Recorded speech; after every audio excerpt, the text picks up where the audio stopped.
and counter-demo in Bournemouth. Police have shut the road, and it's clear that both sides of the argument are very passionate about why they're stood here today. Behind me now, you can see we've got the anti-immigration protesters who have been chanting, "Stop the boats." There have been about 200 of them. Behind me, you can see the counter-protesters, around 100 of them chanting, "Refugees are welcome here," and holding signs which say, "Migrants hold up the NHS."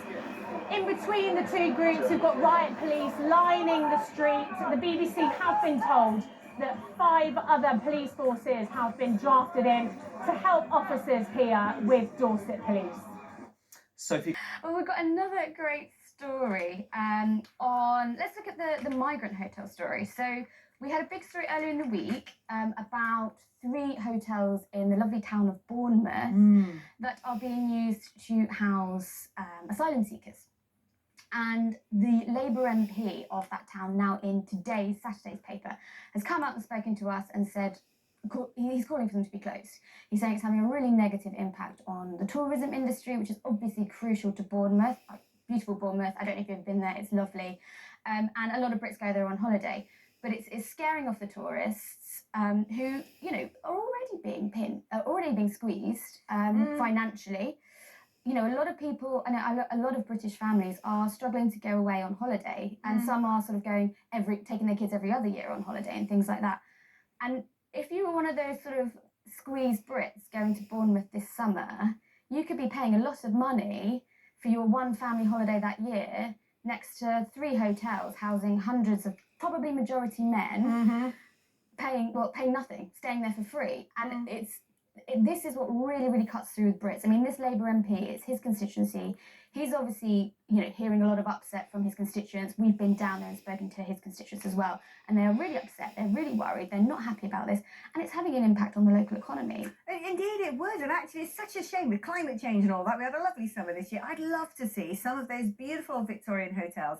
Back when going to the seaside was the preserve of the privileged, to go and treat their ailments and get some space out of the city and some good fresh air. We've got lovely hotels all around our coastline. And these are the most dilapidated parts of the UK. And with a bit of investment, my goodness, couldn't we gentrify them again?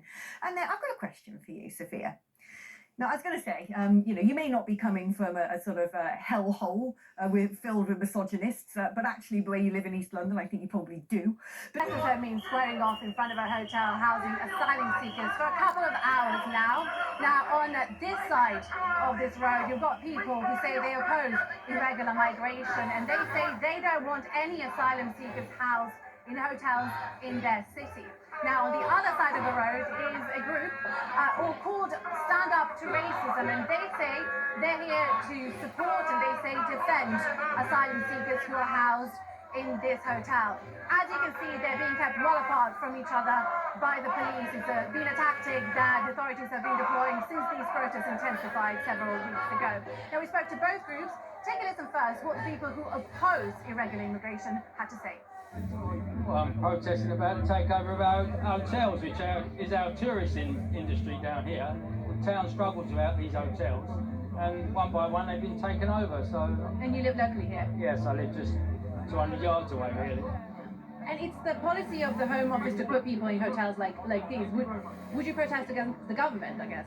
Oh, of course, yes. It's their policy to put them in the hotel, so obviously I would protest against the government. Basically, they should be stopped from coming here to start with, and that way we wouldn't have the hotel problem, would we? So. Now, people on this side of the road want to show those in this hotel that not everyone feels the same way. It's all about allowing these people to have safe passage, so there's proper routes for them to come through, and you can't demonise everybody who appears in this country. You need to know the backstory, and you need to find out the truth. It's not true that they come and take our houses. It's not true that they get all our jobs. It's far more complicated than that.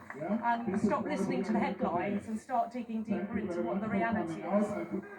Now, there's been a lot of talk about far-right involvement in these protests. Certainly the people we've spoken to over there who oppose irregular migration say they're not far-right. They're concerned locals. Equally, people who say they support refugees say that they are locals. Now, It is undeniable that there's been some far-right impact in terms of organisation of these protests, but certainly the people out here today would deny that they're members of the far-right. Milena Veselinovic, Al Jazeera, Bournemouth.